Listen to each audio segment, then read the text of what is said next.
Hello, everyone. My name is Diego Alfonso, and I'm one of the hosts with the Florida Aviation Network, bringing to you today one more show of Plane Time.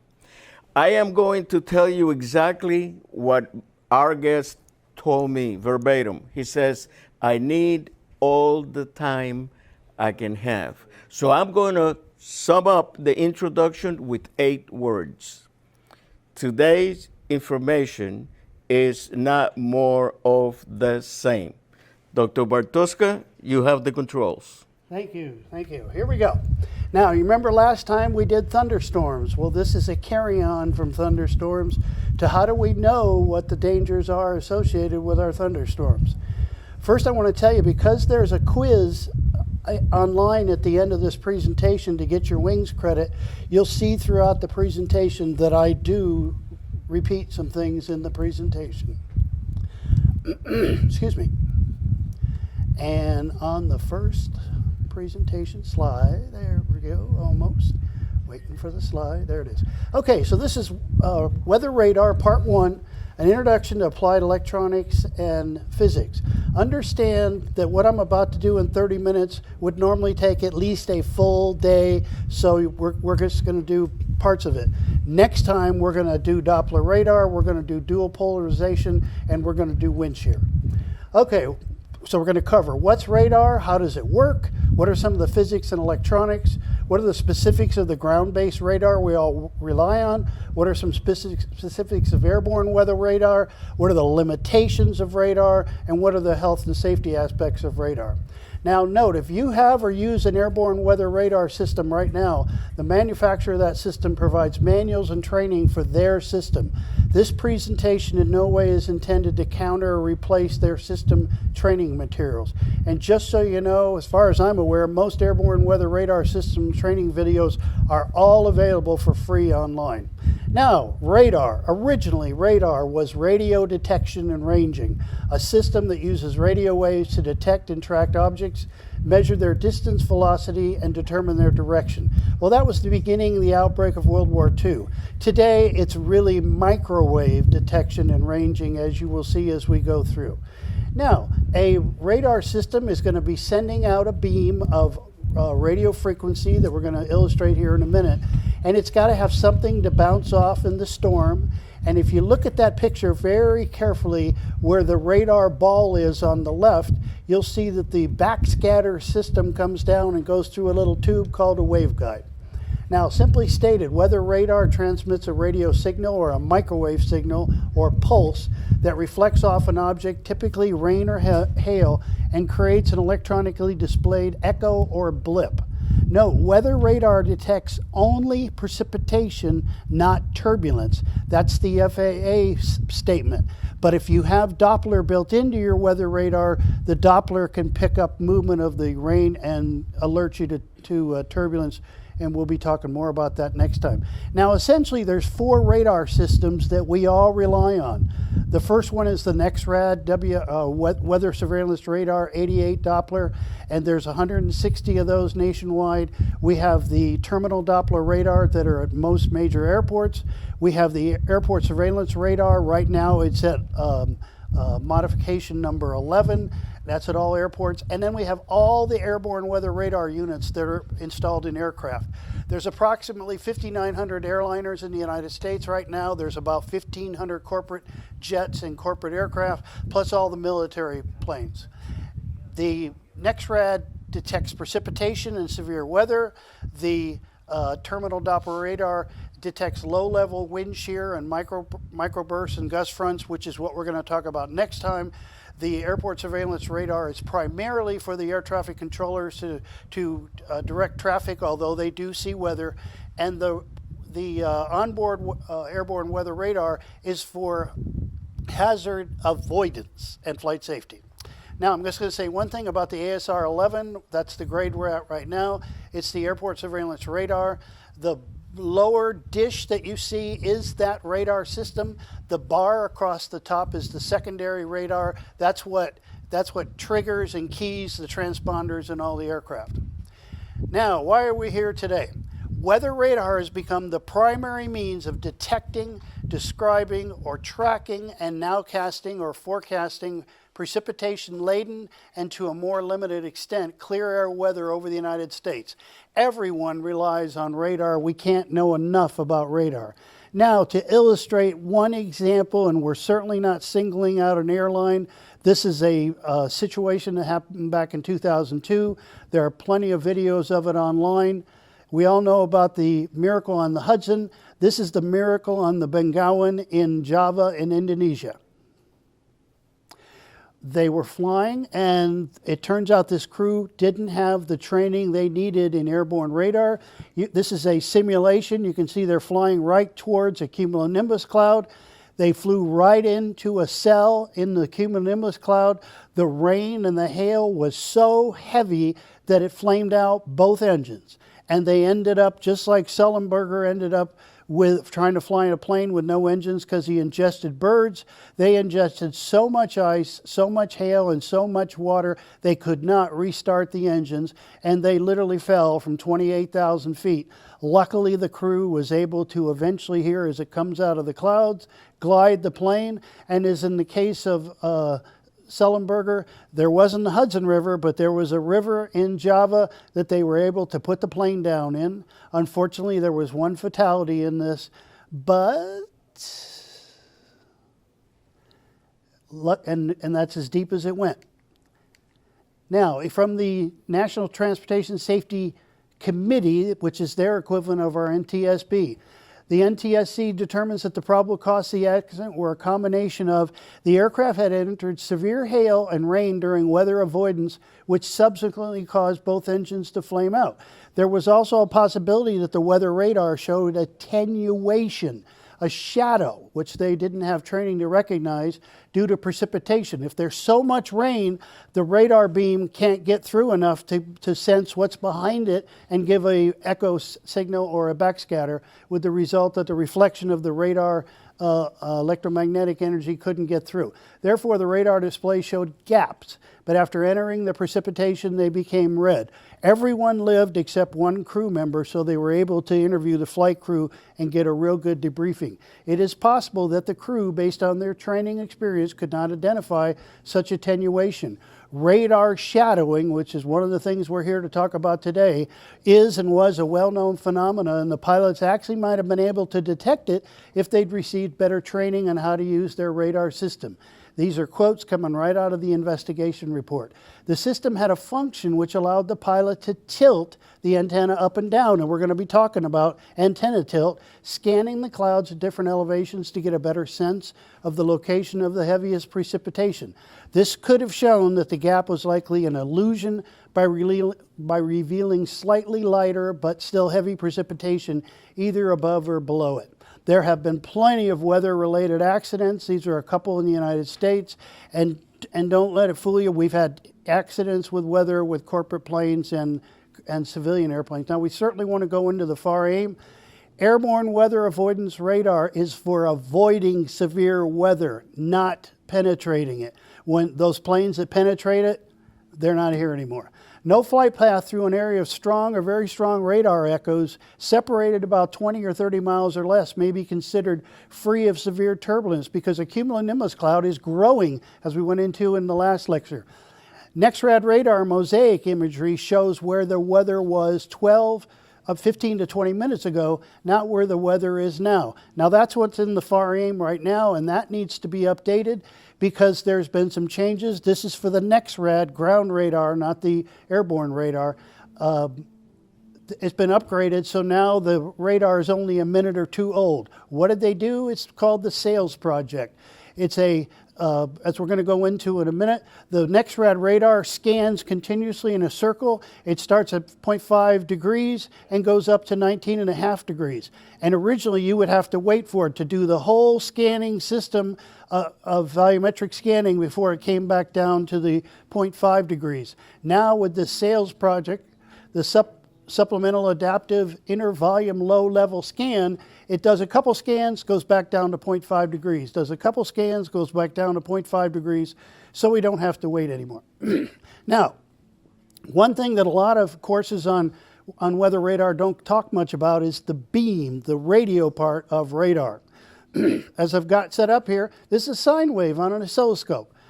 A wave of any kind has a wavelength, an amplitude, which is the height of the wave, and a frequency. The people that fix all our avionics, they operate in frequency, but the operators, the meteorologists and the flight crew, we talk in wavelengths. Now, electromagnetic waves. We have more familiar with this than you might think. Our ability to see light emission and reflection. Light is an electromagnetic ray. Our phones use electromagnetic waves. Cooking in a microwave, although it's still microwave, you're going to see what the difference is between a microwave and a radar system. X-rays for medical diagnosis and the sunlight. These are all examples of electromagnetic energy, which means we have two wave fronts that are 90 degrees to each other. And here is a spectrum to give you some idea. Down here, let me get my cursor real quick. Oh, it's not showing up there. It's okay. So in the almost in the middle, you see where light is, visible light. We are literally seeing radio waves. We just happen to call it light. And further on down the left, you see a radio. We see a radio, and then we see a transmission tower, and then we see a microwave. A microwave oven is in that microwave range. From that part of the spectrum, we get the microwave. The other half of this is the magnetic part. If we flow current through a wire, there's an induced magnetic field. And as a result, this is what we get. An electro, the blue is the electric field, the red is the magnetic field. For standard radar, we're only concerned about the electric, but as you're going to see next time when I talk about dual pole technology, there are cases where we're going to use that other wave. Now, most of us are familiar with radios. All cars have an AM or an FM radio, and that signal starts out as a wave, like we showed on the oscilloscope, and in AM, amplitude modulation, we vary the amplitude of the signal. In FM, frequency modulation, we vary the frequency of the signal. But going back to the signal, once again, I've got AM in the middle and FM on the bottom, but at the top, we have something more like Morse code. It's just a continuous wave. Well, how does that relate to what we're doing? By the way, these waves move at the speed of light in a vacuum, and you're going to see in a minute how they're moving a little bit slower in the atmosphere. But here's the most important slide for this section on radar. 1 microsecond, which is 1/1,000,000th of a second, is a typical pulse from a radar unit. So it's going to put out a pulse of 1 microsecond, and then it's going to listen for 999 microseconds, or the rest of 1 millisecond. That's 1,000th of a second. So in the end, it's in the listening mode for 99.9% of the time. It's only transmitting for 1% of the time. Whereas the microwave oven you have at home in the kitchen, it's on 100% of the time to cook that pot pie or that hot dog or whatever you're cooking. So there's really no comparison to the energy coming out. It's just the same device most of the time, a cavity magnetron, and in the same frequency. And when we say it's traveling at the speed of light, if we could make a wave go around the Earth, it could go around the Earth 7.5 times in 1 second. So it's moving pretty quick. So now we've established this pulse rate and frequency rate time. Here's the first problem we got to deal with. Anytime we send a wave out of any kind of energy, like light or radio waves, it starts to spread out. And as it spreads out, the intensity weakens. And this is known as the inverse square law, but the intensity of the radar wave decreases proportionally to the square of the distance. And that's a problem when we're trying to see what's inside of a cloud. Now, it not only spreads out going to the target, and by the way, we use the word target for anything we're trying to look at with radar. Once it bounces back off a raindrop or a wet hailstone, it's now going to have that same problem in the backscatter of decreasing in intensity because the wave is spreading out. Now, what are we really looking at? Most people in your head, if I said a raindrop, you're thinking of like the symbol for a drop of water that looks like something that goes up close to the top. A raindrop actually looks like a top of a hamburger bun when it's falling through the air. That's what the radar is designed to try and find. Now, while we're on this subject, the only warning that exists for people working around radar you see in the top right picture there a waveguide. The radar signal is intense enough to coming out of a waveguide if it's running to damage your eyes. There's no other damage that's been detected. There's been the aircraft manuals and the weather radar manuals always give you a distance, a safe distance to be in front of the antenna if it's being energized. But possible effects include eye cataracts, etc. But we now know after 6 years of research, there's no established evidence that RF or radar exposure can cause cancer. So the big problem is there. Now, that NexRad radar is transmitting at 750,000 watts. Typical light bulb in your house is 75 watts. The terminal Doppler radar is at 250,000 watts, and the ASR-11 is at 25 kilowatts. But the radar in the cockpit is only around 50 kilowatts. Now let's look at the equipment. The NexRad antenna is a 28-foot diameter antenna inside that environmental proof enclosure, and because it's 20 foot in diameter, it has a beam width of about 1 degree. So it really has a lot of detail. And that's what they're showing there. And if you look at this picture closely, nope, still didn't show. Coming straight down from that ball is a line, and that's the waveguide coming down to an elbow to go back into the transmitter. Now, the radar beam is transmitted, the pulse is transmitted, it hits a target, which in our case is water, and the energy that's backscattered comes back to the antenna. Here's where the problem comes in. That precipitation, if it's intense enough, is going to block the radar beam from going on and seeing another cell inside a thunderstorm that could be dangerous to an aircraft. Here's a beautiful comparison of the ground radar on the left, 10 centimeters, aircraft radar on the right, 3 centimeters. You're mainly going to, in the aircraft, you're mainly going to get the leading edge of some type of intense weather. That's all you're going to see because of the attenuation of the signal. Now, radar beam resolution. This is a situation where because the beam is spreading out and it's not intense enough, a target that's 2 targets is eventually going to become 1 target. This shows an analysis again of the ground radar. It's so intense, it's so powerful, it's going to resolve that there are multiple targets, but your aircraft radar after 60 nautical miles or whatever its design aspect is, multiple targets are going to turn into 1. Now, radar wave propagation. As I said, electromagnetic waves travel at the speed of light in a vacuum in outer space. But on Earth, they get bent. They get bent because of the density of the atmosphere. The humidity, the temperature, and the pressure vary where that beam's actually going to go. Normal refraction, it curves down less than the curvature of the Earth. In subrefraction, it actually curves up. And in superrefraction, it actually curves down.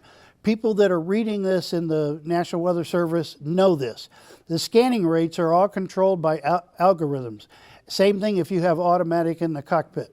And then we get this ducting where it can actually go right down to the ground and give us false beams back. But we have software designed to take care of that ducting. Because the Earth is curved, the radar beam gets higher, farther away from the radar seat. Now, here's what the National Weather Service radar is actually doing. It's scanning these in a circle constantly, starting at 0.5, going up to 19.5. The definitions on the bottom are what we select. Base reflectivity is the reflection from the lowest scan at 0.5 degrees. Composite reflectivity is produced at the end of the volume scan, that whole volume of all that information.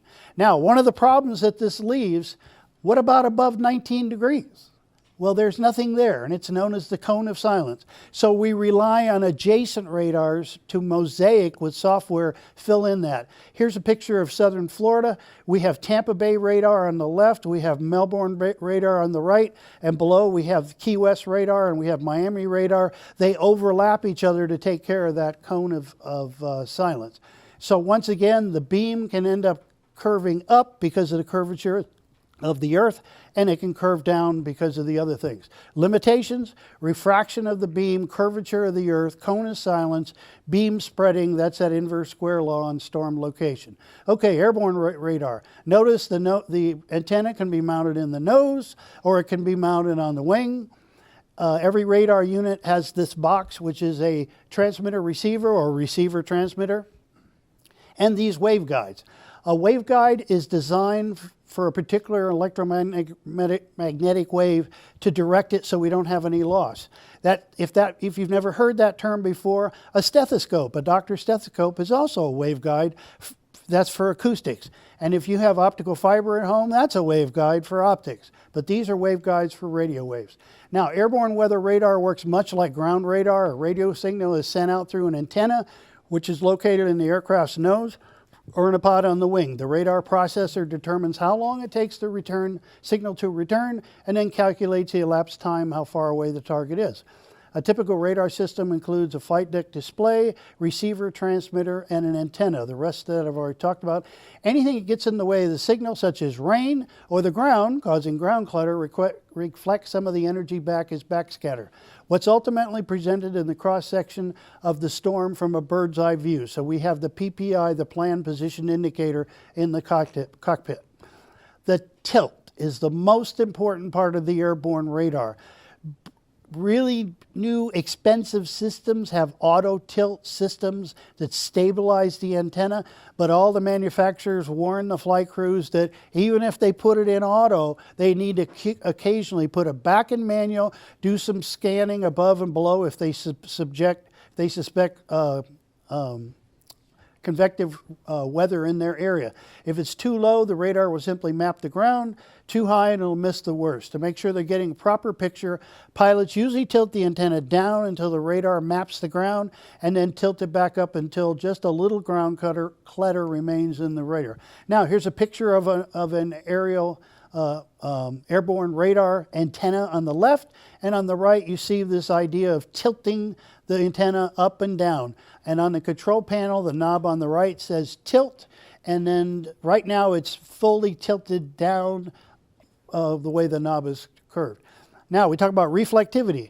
Liquid water, rain, wet hail, and wet snow have the highest reflectivity. Dry hail, dry snow, and drizzle have almost no reflectivity, unfortunately. Now, how do we read this signal? Radar echo intensities, or reflectivity, is measured in dBs, Zs, decibels of Z. It's just the number they picked of the backscatter.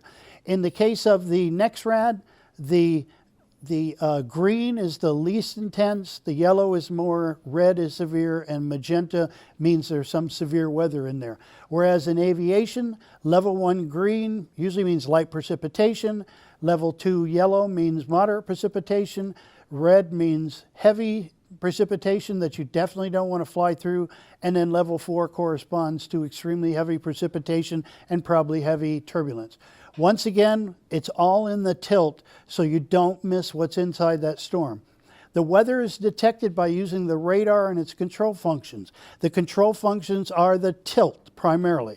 And there's also the gain adjustment, and there's also range adjustment. But the radar display is analyzed by the pilot to find the greatest area of convection. A red or magenta target is considered an area of highest risk. Once the image is analyzed by the pilot or flight crew, the process of danger avoidance begins. The weather must always be avoided laterally by 20 nautical miles from the area of the greatest danger. That's the FAA rule. Now there's some unique things here. I said it doesn't detect wet hail. Sometimes there's wet and dry hail mixed up, but there are unique things that show up on the radar as patterns to show you where the hail is. If there's a finger in the plot, you can see there's a little white arrowhead in there.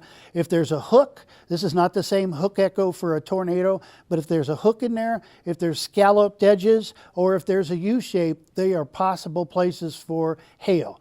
Now, airborne weather radar limitations. There's no perfect ground or airborne method for detecting hazardous weather, which is why we need to go into this more often.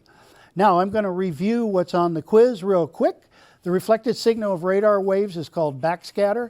Radar waves travel in a straight line in a vacuum. However, in the atmosphere, they are curved because of air density changes with height.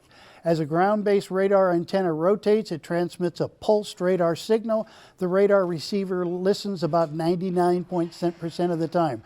Radar waves, as applied to weather, bounce back from, echo, or are reflected by precipitation. Radar does not heat the weather because radar waves are short pulsed waves.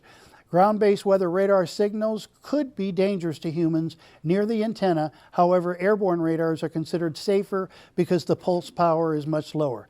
The radar's reflectivity or operational received signal is measured and displayed in dBz's. Because a radar signal beam is transmitted by a focused antenna, the system relies on tilt for better coverage. Radar signals reflect from the ground are referred to as ground clutter. Although radar has become a word in its own right, radar originally stood for radio detection and ranging. Radar uses electromagnetic waves like light waves. Radar waves travel at the speed of light in a vacuum, so they're traveling a little bit, tiny bit slower in the atmosphere. Most airborne weather radar systems use a cavity magnetron to generate their signal. When a radar signal is attenuated, it is absorbed or scattered. Reflectivity is a measurement of the backscattered energy. A reminder, if you have or use an airborne weather radar system, the manufacturer of that system provides manuals and training for their system. This presentation in no way is intended to counter or replace their system training materials. And to my knowledge, all the systems that exist now are available on YouTube, so you can refresh your anytime.